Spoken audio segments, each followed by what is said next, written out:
नमस्कार मित्रांनो, इन्व्हेस्टमेंट माहिती यूट्यूब चॅनलवर तुमच्या सगळ्यांचे स्वागत आहे. तर मित्रांनो, आजच्या या व्हिडिओमध्ये आपण मल्टिपल शेअरच्या लेटेस्ट अपडेट आणि लेटेस्ट न्यूजबद्दल बोलणार आहोत. तर चला व्हिडिओ स्टार्ट करूया. तर सगळ्यात पहिले बोलूया ॲक्सिस बँक लिमिटेडबद्दल. तर या कंपनीचा करंट शेअर प्राईज आहे ₹1064 आणि या बँकने आपल्या शेअर होल्डर्सला लास्ट 1 इयरमध्ये 4.71% निगेटिव्ह रिटर्न दिले आहे आणि या बँकचा मार्केट कॅपिटलायझेशन आहे 3.25 लाख कोटी रुपयापेक्षाही जास्तीचा. तर मित्रांनो, HDFC mutual fund increases its stake in Axis bank. तर मित्रांनो, HDFC म्युच्युअल फंडने ॲक्सिस बँकमध्ये आपली हिस्सेदारी वाढवली आहे.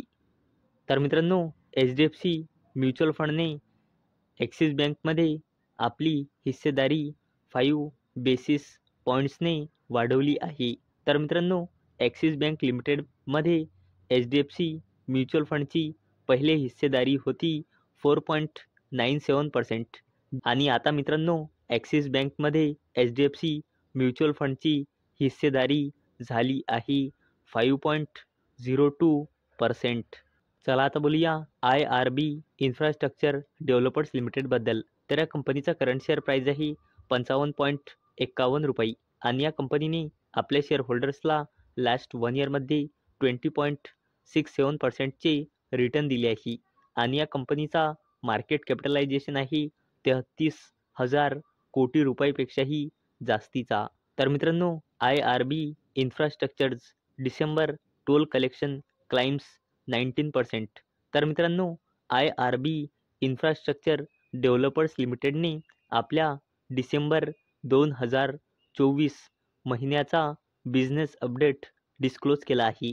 तर मित्रांनो, IRB इन्फ्रास्ट्रक्चर डेव्हलपर्स लिमिटेडचा डिसेंबर 2023मध्ये टोल कलेक्शन होता 488 कोटी रुपये, जो इयर ऑन इयर बेसिसवर 19%ने वाढून डिसेंबर 2024मध्ये आला आहे 580 कोटी रुपये.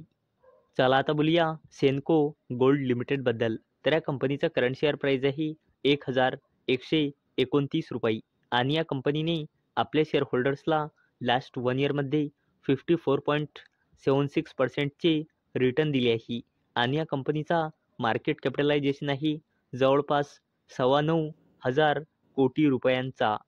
तर मित्रांनो, Senco gold Q3 financial year 2025 business update. Company reports 22% year on year basis revenue growth. तर मित्रांनो, सेन्को गोल्डने आज आपल्या Q3चा बिझनेस अपडेट डिस्क्लोज केला आहे.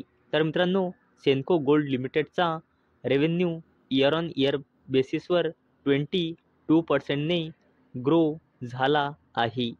चला आता बोलूया टाटा ग्रुपच्या दिग्गज कंपनीबद्दल, जिचे नाव आहे टाटा एल्क्सी लिमिटेड. तर या कंपनीचा करंट शेअर प्राईज आहे ₹6,451.95 आणि या कंपनीने आपल्या शेअर होल्डर्सला लास्ट 1 इयरमध्ये 25.36%चे निगेटिव्ह रिटर्न दिले आहे आणि या कंपनीचा मार्केट कॅपिटलायझेशन आहे 40,000 कोटी रुपयापेक्षाही जास्तीचा.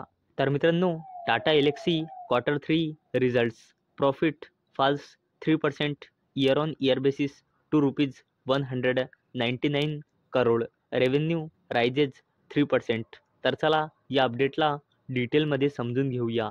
तर मित्रांनो, टाटा एल्क्सी लिमिटेडने आज आपला Q3चा रिझल्ट डिस्क्लोज केला आहे. तर मित्रांनो, एका वर्षाआधी Q3मध्ये टाटा एल्क्सी लिमिटेडचा नेट प्रॉफिट होता 206 कोटी रुपये, जो इयर ऑन इयर बेसिसवर 3%ने घसरून या वर्षी Q3मध्ये आला आहे 199 कोटी रुपये.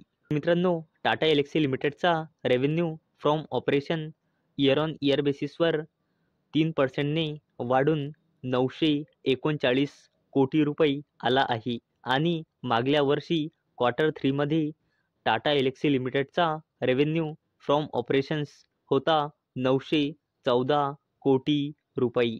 चला आता बोलूया अजून एका टाटा ग्रुपच्या कंपनीबद्दल, जिचे नाव आहे टाटा मोटर्स लिमिटेड.